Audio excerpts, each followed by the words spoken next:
जीवन के अंदर व्यक्ति अपने लक्ष्य को पूर्ण करता है तब उसे अच्छा लगता है कि मैंने बहुत समय से जो मेहनत की थी वो मेरी मेहनत फलीभूत हुई। पुरुषार्थ वाकई सही होता है, लक्ष्य के साथ होता है और पूर्ण होता है तो फलदायी होता है। इसके लिए पुरुषार्थ से ज्यादा महत्वपूर्ण है उस पुरुषार्थ के पीछे रहा हुआ उद्देश्य। क्योंकि मेहनत करने वाले को फल तो मिलता है, लेकिन वो फल स्थिर न रहा तो मेहनत के पीछे भी वो सारी चीजें व्यर्थ साबित हुई तो यहाँ पर जब धर्म की स्थिति होती है और धर्म की मेहनत यदि फलीभूत होती है तो सबसे पहले उसका प्लानिंग बेस्ड होता है। क्योंकि जहां तक उसका पुरुषार्थ है और पुरुषार्थ के पीछे यदि कुछ कमी रह जाती है तो फिर वो कमी सिर्फ और सिर्फ सम्यक ज्ञान की रहती है। यानी कि समझदारी के साथ किया हुआ कोई भी कर्तव्य उसके लिए सुकून बनता है, और बिना समझदारी से किया हुआ कितना भी पुरुषार्थ उसके लिए फलदायी नहीं बनता है। एक छोटा बच्चा, उसे स्कूल में पढ़ने के लिए जाना है लेकिन वो मना कर रहा है, उसके पेरेंट्स कह रहे जाना ही पड़ेगा, वो जबरदस्ती से जा रहा है और घर जाना, स्कूल पढ़ाई करना, वापस घर आना, ऐसे करके करते आना जाना चलता रहा और पढ़ाई के पीछे उसका इंटरेस्ट नहीं। अब जबरदस्ती से जितना भी हुआ ना, उसको हर साल वो 2, 5, 6, 7, 8, 10 कक्षा तक आ जाए फिर भी जबरदस्ती से पढ़ाया है तो वो इतना बेस्ट रिजल्ट नहीं ला पाएगा। ये नॉर्मल बात हर किसी के जीवन में है। तुमने भी स्टार्टिंग में पढ़ाई शुरू की होगी, कई लोगों ने पढ़ाई आधी छोड़ दी होगी, कई लोगों ने पढ़ाई में सोच लिया कि अभी मेरा इसमें काम ही नहीं है, अपन कोई पढ़ नहीं पाएगा, अपन तो बिजनेस ही करेंगे। तो ऐसे कई लोग हैं जिन्होंने पुरुषार्थ तो किया लेकिन रिजल्ट नहीं मिला। कितनी सामान्य बात है कि यदि एक व्यक्ति सही ढंग से अपने जीवन को सही बनाने की सोच बनाता है तो वो उसका ढंग रंग लाता है, निखर जाता है। भरत महाराजा चक्रवर्ती थे और भरत महाराजा चक्रवर्ती उनकी सोच ताकतवर बन गई। किसके कारण बनी? एक बार वो राज दरबार में सिंहासन पे सिर पे हाथ रख के बैठे थे। अब देखो आप, वो है सम्राट चक्रवर्ती, उनके पास जबरदस्त समृद्धि है। अब भरत महाराजा की जो समृद्धि थी वो सब चकाचौंध थी और ऐसी समृद्धि में वो उदास बैठे, न कोई शरीर में प्रॉब्लम है, न कोई दूसरा राजा चढ़ाई कर रहा है, न कोई घर के अंदर कोई रानी का विरोध द्वंद खड़ा हुआ है, न कोई राजकुमार ज्यादा बीमार है, न कोई अंदर अंदर कोई गेम प्लान कर रहा है, ऐसा कोई इश्यू नहीं है। ये सब इश्यू है किसी को उदासीन होना हो तो। और ये कुछ भी नहीं हो, शरीर भी अच्छा हो, ऑक्सीजन भी ले सके, किडनी भी अच्छी हो, हार्ट भी अच्छा हो, तो मन से दुखी होता है। अब मन से दुखी होता है उसका सॉल्यूशन नहीं हो सकता है, शरीर से दुखी होता है तो कोई ना कोई व्यक्ति रास्ता बता सकता है। तो भरत महाराजा सिंहासन पर बैठे हैं और सिर पे हाथ रख के यूं बैठा है कि अरे रे, मंत्री पूछ रहे हैं कि हुआ क्या, आपके मुंह पर इतनी लकीर, दुख की लकीर क्यों है? क्योंकि अभी राज्य में यानी कि पार्लियामेंट में मंत्रिमंडल पूरा आने वाला है और पूरा मंत्रिमंडल अभी सारी चर्चाएं प्रारंभ करेगा। आपको कोई इश्यूज हो, कोई प्रॉब्लम हो, शरीर ठीक नहीं हो तो हम बातें रखते हैं, कल रखते हैं, लेकिन क्या दुविधा है? तो कि दुविधा कुछ भी नहीं है, एक ही दुविधा है कि इस जीवन के बाद नया जीवन कैसा होगा। दुविधा क्या है? ये जीवन जो मुझे मिला है ये किसने दिया है? ये जीवन जो मुझे मिलने के बाद ये समृद्धि मिली वो भी किसने दी? और आगे जब मेरा नया जीवन मिलने वाला है तो वह नया जीवन किसके भरोसे होगा? मैं ये सोच रहा हूं कि मेरे जीवन में मैंने क्या कर्तव्य निभाया जिसमें मेरा नया जीवन बहुत ही सुकृत यानी कि अच्छा रहे, सही रहे। मेरा नया जीवन कैसा होगा वो तय कौन करेगा? मैं सोच रहा हूं कि ये समृद्धि, ये राज्य की व्यवस्था, ये मुझे मिले रहे मान सम्मान, ये मेरे साथ जुड़े हुए बहुत सारे लोग, क्या ये प्रभाव के लिए मेरे साथी संगाती है? ऐसा मुझे मन हो रहा है, ऐसा मैं सोच रहा हूं। कौन सोच रहा है? भरत महाराजा। कोई तकलीफ नहीं है फिर भी उसके लिए ये सोच उसकी धर्म की सोच बन जाती है। यहां पर एक लेवल स्टार्ट होता है कि धर्म करने वाले व्यक्ति, उनका पुरुषार्थ कैसा होना चाहिए। हमारी शुरुआत क्या हुई है कि जिसका पुरुषार्थ यदि प्लानिंग के साथ होता है तो उसका प्लानिंग पुरुषार्थ समय नहीं होता है, लास्ट मोमेंट तक होता है। और जिस दिन उसका पुरुषार्थ सफल होता है उस समय भी वो नई सोच में आगे बढ़ता है, रुकता नहीं है। एक व्यक्ति को कुछ मिल गया तो रुक नहीं जाता है, उसने जो सोचा वो हो गया तो वहां लाइफ कंप्लीट नहीं है, वहां खत्म नहीं होता है कुछ भी। दर्शन, जैन दर्शन कह रहा है कि जब तक तुम्हें अपने आप को देखने का नजरिया नहीं मिलेगा तब तक तुम्हें अंतर यात्रा में दौड़ता रहना है, और जब तक तुम बाहर की दुनिया को टारगेट बनाते रहोगे तब तक भीतर की दुनिया प्रारंभ नहीं होने वाली है। भीतर की दुनिया का प्रारंभ एक ही जगह से होता है, दोषा प्रयंतु नासम सर्वत्र सुखी न भवन्तु लोक। अंतर की दुनिया का प्रारंभ करना है तो स्वयं के दोष यानी कि स्वयं के पापों से मुक्ति चाहिए, और स्वयं के पापों की मुक्ति सम्यक ज्ञान के बिना, सम्यक दर्शन के बिना संभव नहीं है। इसका मतलब यह हुआ कि क्रिया का धर्म यदि सम्यक दर्शन देता है तो उपकारी, क्रिया का धर्म यदि मिथ्यात्व है तो क्रिया खत्म नहीं करनी, क्रिया को बदलनी नहीं, क्रिया तो वही रहेगी, बदलना है मन का मैल, मन का मिथ्यात्व। अब जीवन में हमको बहुत सारे धर्म के निमित्त मिलते हैं, धर्म की व्यवस्थाएं मिलती है, सब कुछ होने के बाद हम यदि कंपैरिजन करें कि भरत महाराजा इस स्थिति में भी इतनी विशिष्ट कक्षा की विचारधारा रख सकते हैं, तो हमारे जीवन में हम ऐसे कैसे हैं कि जिसके कारण हमें ये बोध ही नहीं होता है कि मेरी आत्मा का प्रभव क्या हो, मेरी आत्मा का नया भव, प्रभव में मेरी आत्मा का क्या होगा। ये सोच न बननी, इसका मतलब ये है कि इस संसार की स्थिति में जहां हम जितना रह रहे हैं, ये संसार हमें जितना हमें अनुकूल है, ये संसार में हमारी इच्छा के अनुसार जो चल रहा है उसमें ही हमें जीना है। यानी कि आरोग्य बोहि लाभम समाहिवरम उत्तमम निंतु, इसकी भी कोई वैल्यू नहीं। समाधि पीछे चाहिए, अंत समय में, मृत्यु समय में नमस्कार महामंत्र चाहिए, कोई बावसी आवे ने मंगलिक सुनावे ने धर्म सुनावे, अंत समय में हमें चैरिटी की इच्छा होती है कि सात क्षेत्र में तुम पैसा लिखा देना, अंत समय में कहते हैं कि गांव में ये मंदिर है, माता जी का मंदिर है, ये गौशाला है, ये साधन में इतना कर लेना, ये सब अंत समय में होता है। अंत समय कब होता है वो तो बताओ, अंत समय कब है वो कौन तय करता है।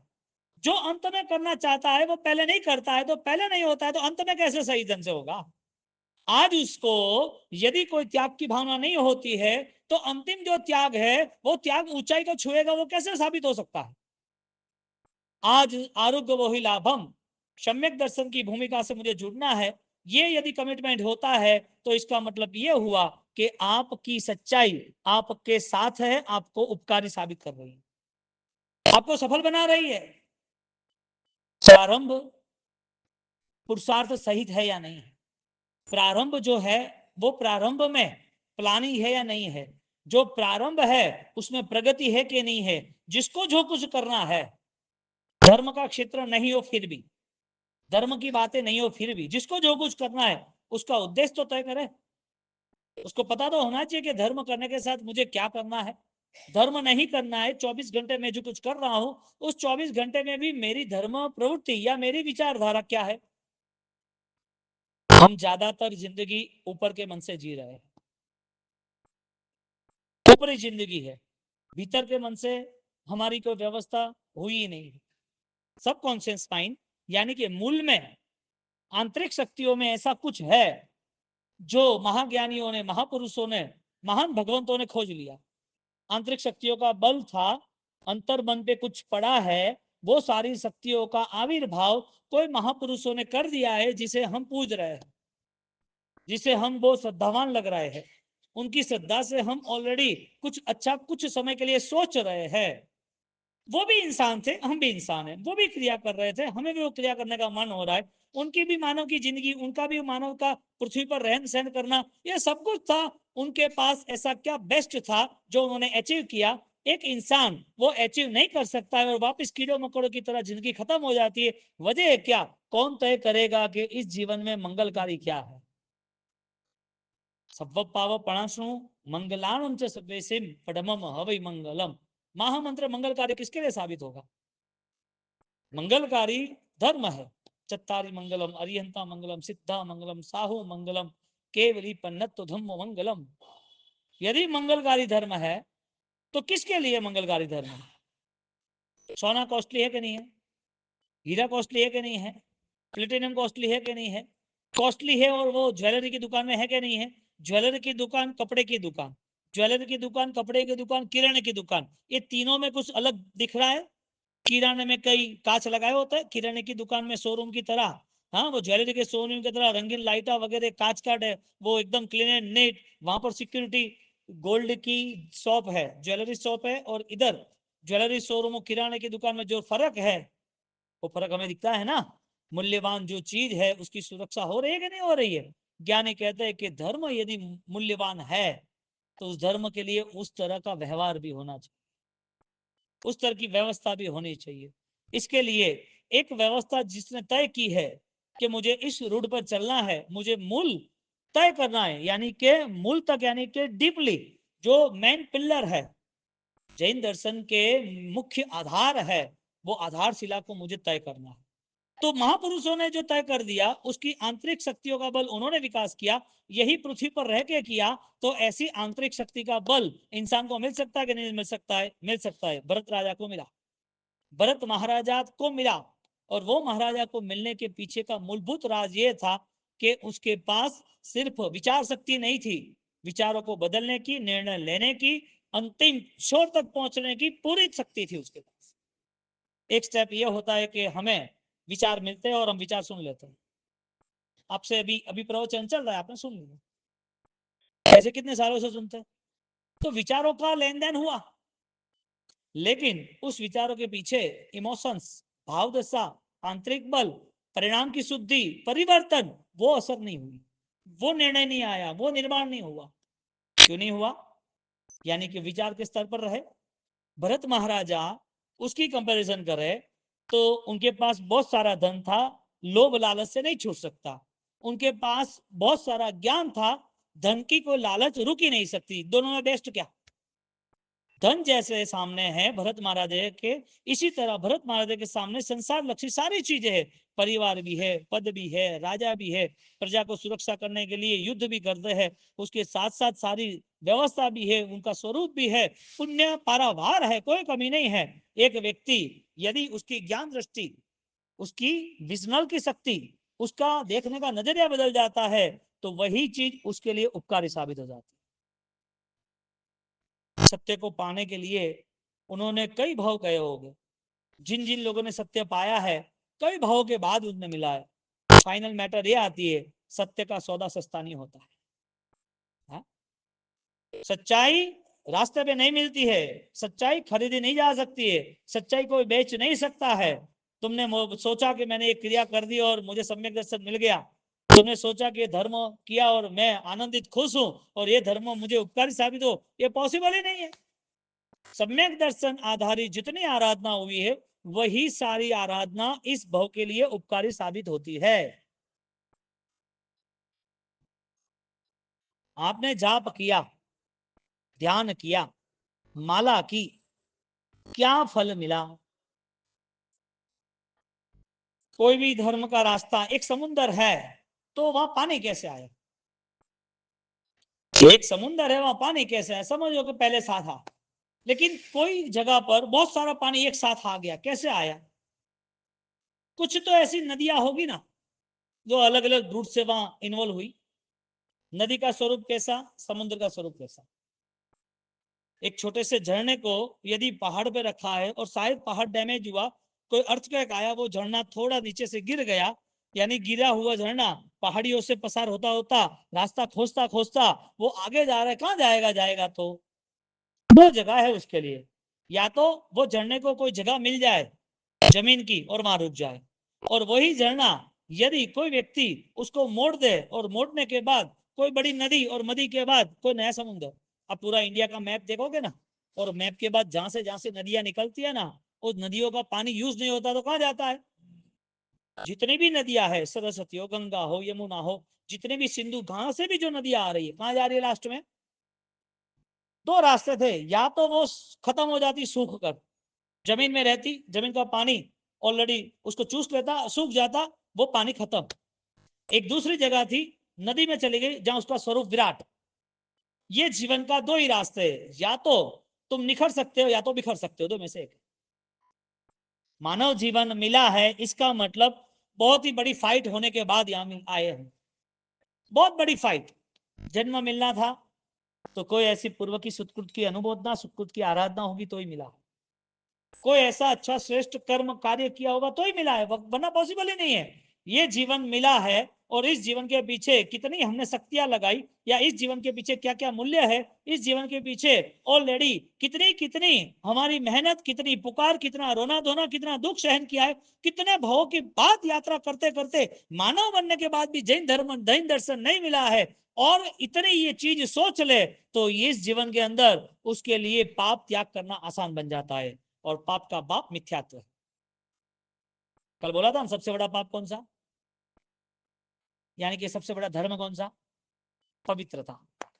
तुम किसी के लिए तुम सोचते हो सब अच्छा, सब कुछ अच्छा, क्या सब कुछ अच्छा, सब अच्छे, कितनी बड़ी चैलेंज है। मन में से पूरा, हाँ, पैर में से कांटा निकल सकता है पैर में से शरीर में या पैर में किसी ने गोली मारी तो गोली निकल सकती है। कोई शायद किसी ने पॉइजन पी लिया सुसाइड करने के लिए और डॉक्टर ने निकाल दिया, वो कहा यार मैंने मन में मरवा तो दो शांति थी के, तो नहीं मरवा दो, पॉइजन जहर शरीर में से निकाल दिया, कांटा निकाल दिया, गोली निकाल दी, क्या क्या बात है, किसी के प्रति घृणा नहीं निकलती यानी आसान क्या, आसान क्या, कांटा निकालना, गोली निकालना, जहर निकालना, यानी कठिन क्या। मिथ्यात्व तुम्हें अनंत काल परिभ्रमण करना है, उस तरह से यहां पर तुम्हारी जिंदगी में विरोध के अलावा कुछ नहीं है। तुम्हारी जिंदगी में किसी के अपराध है, उस अपराध को तुम्हें ऑलरेडी कहीं ना कहीं निंदा के रूप में, ईर्षा के रूप में बाहर लाने हैं। तुम्हारे जीवन में कहीं ना कहीं किसी को कुचलना है, वो अहंकार कहां कैसे फलीभूत होता है उसका रास्ता तुम्हें मिल जाता है। ये तुम नहीं करते, तुम्हारी आत्मा तो परमात्मा जैसी, तुम्हारी आत्मा तो भव्य है, तुम्हारी आत्मा तो मोक्ष में जाने वाली। ये कौन कर रहा है, जो तुम्हारे जो अज्ञान रूपी कर्म है, जो अज्ञानता रूपी असर है, जो अनंत काल के जो कुसंस्कार है, वो सब पकड़ रहा है। बोलो, आत्मा का शत्रु कोई नहीं है, फिर भी आत्मा को परिभ्रमण कराने वाला कौन है, कर्म बाद में है, पहले हमारी विचारधारा है। बात यह चल रही थी कि भरत महाराजा के जीवन के अंतर्गत वो यदि सिर पर हाथ रखते हैं और वो हाथ रखने के बाद सभा भरने के पहले वो सोचते हैं कि व्हाट नेक्स्ट, मेरा भविष्य क्या होगा। ये सोच व्यक्ति को कई पापों से मुक्त कर देता है। तुम्हारे लिए ऐसी बात है कि तुम्हें आज मौत आने वाली, अब आपको जितना सोचना हो सोचो, मौत के भय से बहुत सारे पाप साफ हो जाते हैं। लेकिन धर्म के भाव से, धर्म के भाव से, आत्मा के भाव से जिसका थिंकिंग लेवल बनता है, वो थिंकिंग डीपली हो जाता है, जिसे ऑलरेडी सबकॉन्शियस माइंड की एक्टिविटी कहता है। मन के अंदर दूर दूर, मन के अंदर गहराई तक उसको भी ये निर्णय आ गया कि ये करना और ये नहीं करना, ये करे तो ऐसा रिजल्ट है, ये नहीं करे तो हमारे लिए अच्छा है। ये ज्ञान दशा ही शास्त्र है। बाकी किताब पढ़ लेते हैं, या शास्त्र पढ़ लेते हैं, या प्रवचन सुन लेते हैं, या कुछ बड़ी आराधना तपस्या दान कर लेते हैं, शास्त्र की दृष्टि से ये सब चीज जीरो यदि मिथ्यात्व है तो। कष्ट करो परि परिदमो अप्पा, धर्म अर्थे धन खर्चो जी, पण मिथ्यात्व छते ते जूठू ते थी तुम्हें विरमो जी। बोलो, अभी आप बोलो कि भाव से मिथ्यात्व काव है, कि भाव से अंतर्मन काव है, कि भाव से वो चेंज की गण करनो, इसका मतलब क्रिया को ही सब कुछ मान लिया। हा? कितना बड़ा खिलवाड़ हो गया राजस्थान समाज से, हाँ, कि झट चमत्कार में झट दौड़े, कतरी मोटी अंधश्रद्धा, हाँ, इधर मेरा भला हो जाएगा, मेरा ठीक हो, अरे गौड़ी जी दादा बेटा है करना आता भलू भाई, कटे भलू भाई, कटे जानो है भलू करवा। अरिहत परमात्मा की उपासना, और वो उपासना का बल अद्भुत अद्भुत, और वो बल से हम वंचित रह गए। जैन दर्शन मिला, मूल्य नहीं हुआ, जैन कुल मिला, मूल्य नहीं हुआ, अनुकूलता शरीर की मिली, मूल्य नहीं हुआ, समझदारी भी मिली, मूल्य नहीं हुआ, और ये सब कुछ के साथ आज आयुष्य है, वो सबसे बड़ा लक है हमें। अपाइज होता तो ज्यादा पैरालिसिस हो जाता तो, किडनी फेल होती और डायलिसिस होता तो, ये कुछ भी नहीं है। क्या डरना आराधना से। यहाँ हमें एक ही काम करना है, हमारी आत्मा की पहचान के लिए 18 पापों से मुक्त होने का मन हमें तैयार करना है। हर एक पाप से हमें इतना तो निर्णय लेना ही है कि इसका कर्जा है और ये पेमेंट चुकाना। हम पैसे का ही कर्जा समझते हैं, ये कर्जा ही समझना, दूसरा कोई कर्जा ही नहीं है। गलत सोचना वो भी हिंसा का स्वरूप है। अब कोई छठ कर रहा है, बेला कर रहा है और बोले कि मैं तपस्वी हूं। तपस्या है, अच्छी बात है, दिख रही है। मन कैसा है? मन में क्या है? गलत है? कोई दिखता है गलत? हाँ, गलत ही दिखता है। आचार्य भगवान जैन सेन सूर्यमाद ने एक रचना की, प्रगटे हृदय ना आंगणे मुझ शक्ति सत दीपावली तमशावरण ने भेद नारी दिव्य ज्योतिष कावली। प्रगटे हृदय ना आंगणे, मुझे मेरे हृदय में, हृदय का आंगन, एक गार्डन होता है ना बंगले का, घर का, ऐसा हृदय का आंगन, मुझे मेरे हृदय में दीपक जले, सत दीपावली, सत 100 दीपक जले। क्यों? अंधकार खत्म करना है। प्रगटे हृदय ना आंगणे मुझे शक्ति सत दीपावली तमस तमसावरण ने भेद नारी दिव्य ज्योतिष कावली। ऐसा कभी भाव आता है कि क्षमा याचना मुझे किससे साथ करनी है? ऐसा कभी भाव आता है कि मेरा आधा घंटा सामायिक चिंतन का होना चाहिए? टेंशन कभी खत्म होने वाला नहीं है, पहले लिख लो, पहले ये निश्चित बना दो, टेंशन दुख परेशानियां कभी खत्म होने वाली नहीं। दुनिया में एक व्यक्ति भी सुखी नहीं है। यानी कि सुख का रास्ता नहीं अपना रहा, इसका मतलब वो सुखी नहीं है। और सुख का रास्ता है कॉम्प्रोमाइज नेचर। हर घटना में तुम्हें अपने मन को सजग रख के ऐसा निर्णय लेना पड़ेगा जिसमें ऑलरेडी तुम परमात्मा की आज्ञा के करीब रह सको, तुम ऐसा निर्णय ले सको जिसमें आपको शांति मिले। टेंशन जितना जो कोई पाल रहा है ना, वो टेंशन यदि वास्तविक कोई दूसरे को दिया जाए ना, तो ऑलरेडी वो ही बोलेगा थारती ज्यादा मारे। एक छोटे गांव में देववाणी हुई, आकाशवाणी हुई, और आकाशवाणी हुई और आकाशवाणी में कह कि जिसको भी जो दुख हो वो सारा दुख हमें दे दो। देव बोला जिसको भी जो दुख हो वो सारा दुख हमें दे दो, आप एक पार्सल में चिट्ठी लिख के भेज देना बॉक्स में और आप रख देना। तो ठीक है। अब सोचने लगे कि हाँ मेरे से ज्यादा तो वो सुखी है, मेरे से ज्यादा वो सुखी है। हाँ, एक छोटा आदमी झोपड़पट्टी में रहता है कि घर वाला सुखी, घर वाला सोचता है कि ये फ्लैट वाला सुखी है, यानी बंगले वाला सुखी, बंगले वाला सोचता है फार्म हाउस वाला सुखी, फार्म हाउस वाला सोचता है पैलेस वाला सुखी है, पैलेस वाला और सोचता है कि बड़ा किंगडम हो, बड़ा राज्य हो, वो सुखी है। अब ये सुख की पूरी लाइन उनकी चली। इसके लिए अपने अपने दुखों को लिख लिया, सुख को नहीं। हाँ, ध्यान रखो क्या कि मेरे जीवन में ये दुख है, मेरे जीवन पैसा नहीं है, घर नहीं है, गाड़ी नहीं है, होनो नहीं है, मान सम्मान नहीं है, शरीर ठीक नहीं है, सब लिखते गए। और दुनिया में नियम है, ज्यादातर लोग 99% रोते ही रहते हैं, आंखों के आंसू नहीं दिखते, लेकिन दिन में जो दुर्भावना है ना वो अधिक आंसू जैसा ही है। फरियाद खत्म ही नहीं होती है, वो एडो है ना, वो एडो है ना, वो किधर एडा है ना, फरियाद खत्म ही नहीं होती। कितना कीचड़ का मन लेके घूमना। देववाणी के कारण पूरा बॉक्स लेके सब गए, पहुंच गए कि तुम अमास के दिन आ जाना। और सब आ गए, सब देखने लगे, थू आया थू आया थू आ, राजा भी आ गया वहां पर, मंत्री भी आ गया, सेनापति भी आ गया, सब लोग आ गए। और सब लोग आने के बाद अपने बॉक्स रख के गए, बॉक्स रख दिए, बॉक्स सारे के सारे रख दिए और ऊपर नाम रख दिए सबके, और बोला कि एक दिन के बाद वापिस आना। तो देववाणी हुई, सब अमास की रात को बॉक्स रखने आए, वापस देववाणी हुई कि सबके बॉक्स आ गए, ठीक है कल आना वापस, अभी किसी को रखना नहीं ना। ओके, दूसरे दिन आ गए, सब आ गए। उनको यूं कि दुख जो है ना, जो लिखा है ना उसके आशीर्वाद मिल जाएगा, सॉल्यूशन मिल जाएगा। तो उसके कारण सारे बॉक्स वाले आ गए कि भाई मारे सॉल्यूशन कहीं मिले। तो देववाणी हुई कि तुम्हारा सॉल्यूशन एक ही है, तुम्हें इसमें से जो दूसरा बॉक्स चाहिए वो ले लो, यहां से जो बॉक्स है तुम्हें लगे कि ये सुखी है तो वो उसका बॉक्स ले लेना तुम, क्योंकि तुम्हें तुम्हारा दुख बड़ा लग रहा है ना, तुम्हें तुम्हारा दुख लग रहा है, वजह ये थी कि दूसरा सुखी है।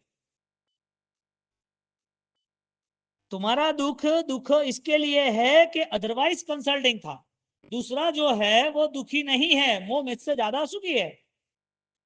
मन क्या आवाज लगा रहा है?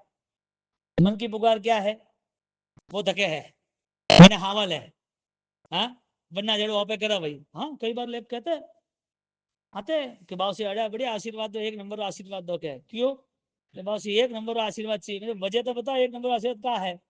हैं? तो के बाबूसी खूब पैसा खर्चना है, हर क्षेत्र में पैसा खर्चना है, जितना खर्चा उतना खर्चना है के आप खाली बोलो आपका क्या क्या सपना पूरा करना है के। मुझे यार गजब आदमी है तू तो यार, पहली बार मिला और इतनी सारी ऑफर दे दी के। मैं तो ये तो गजब काम है कि इतने सालों से लोग जुड़े वो नहीं देते, तूने ऑफर दे दी के। तो के बाबूसी आप तो आशीर्वाद दो ना, हर तरह के आशीर्वाद दे दो, तो हर तरह के आशीर्वाद मतलब बेस्ट से बेस्ट आशीर्वाद एक ही है, बाबूसी बनने। इससे बड़ा आशीर्वाद कोई है ही नहीं ना, क्योंकि पूरे संसार में मोह यहाँ खत्म हो जाता। क्योंकि जो सबसे पहले मोह की स्थिति थी, परिवार, माँ बाप, उपकारी, उनको ही छोड़ के आत्मा के लिए निकल गए, तो इससे बड़ी चैलेंज तो कोई और नहीं है। और ये जो चुनाव में तुम उतरते हो तो ये इसमें आनंद भी अपरंपार है, और ये तुम्हें दिख रहा है, इसके लिए तुम यहाँ आए हो। तो के बासी आशीर्वाद दो, मुझे बहुत अच्छे अच्छे काम करने हैं। ठीक है, अच्छी बात है।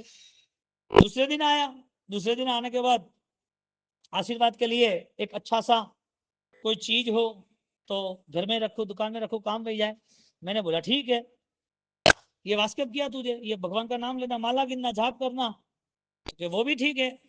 तो क्या आशीर्वाद क्या है? तो ये आशीर्वाद है, मेरे कहा है नहीं नहीं, कोई दूसरा आशीर्वाद हो, कोई तीसरा आशीर्वाद हो, कोई अलग अलग डिफरेंस, कोई वास्केप हो।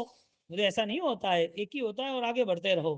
फिर मैंने पूछा उसको कि क्या तेरा क्या इच्छा है, क्या भविष्य है, तुझे क्या पसंद है भविष्य में ये करने के लिए, और तेरी क्या अभी कैपेसिटी है, क्या क्या करना है।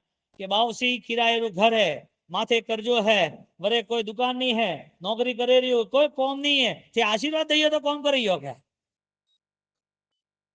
અને કયા નંબરો વાસ્કેપ કરનો है? ए नंबर। वो देववाणी में वो लोग यहाँ बैठे हैं और वहां बैठे हैं को कहते हैं कि तुम उसका बॉक्स ले लो, तुम्हें जो बॉक्स पसंद है वो ले लो। अब आई मजा। सच बताओ तुम्हारा मन क्या कहता है, यदि तुम वहां होते तो किसका बॉक्स उठाते, किसका बॉक्स उठाते? अच्छा, यानी बड़े आदमी के बड़े दुख तुम ले लेते। तो ये हुआ ना, तुम्हारे पास जो बॉक्स है वो तुम्हारे कैपेसिटी जितना है, राजा का जो बॉक्स है राजा की कैपेसिटी है। इसका मतलब ये हुआ, संसार में यदि तुमने किसी को सुखी दिया देखा ना, इसका मतलब दुख का प्रारंभ स्टार्ट हुआ। तुम खुद सुखी हो आत्मदृष्टि से, ज्ञान दृष्टि से, संतोष की दृष्टि से, निस्पृहता से तुम खुद सुखी हो। जिसने भी किसी और की सोच, किसी और के लिए सोच बनानी शुरू की, किसी और के लिए कोई ना कोई व्याख्या बनानी शुरू की, किसी और के लिए अपने मन में कोई ना कोई बंधन, कोई ना कोई भाषा, कोई ना कोई व्याख्या बना दी, किसी और के लिए कोई विचारधारा बना दी, वो दुख का प्रारंभ है। एक तरफ निस्पृहता मां सुखम, पर स्पृहा मां दुखम। जहां पर स्पृहा है वहां मां दुखम है। राजा की यदि कोई टोकरी बॉक्स ले ले राजा का, तो राजा ने क्या क्या लिखा होगा, और वो यदि तुम ले लेते हो तो तुम्हारे माता आवे कि नहीं आवे?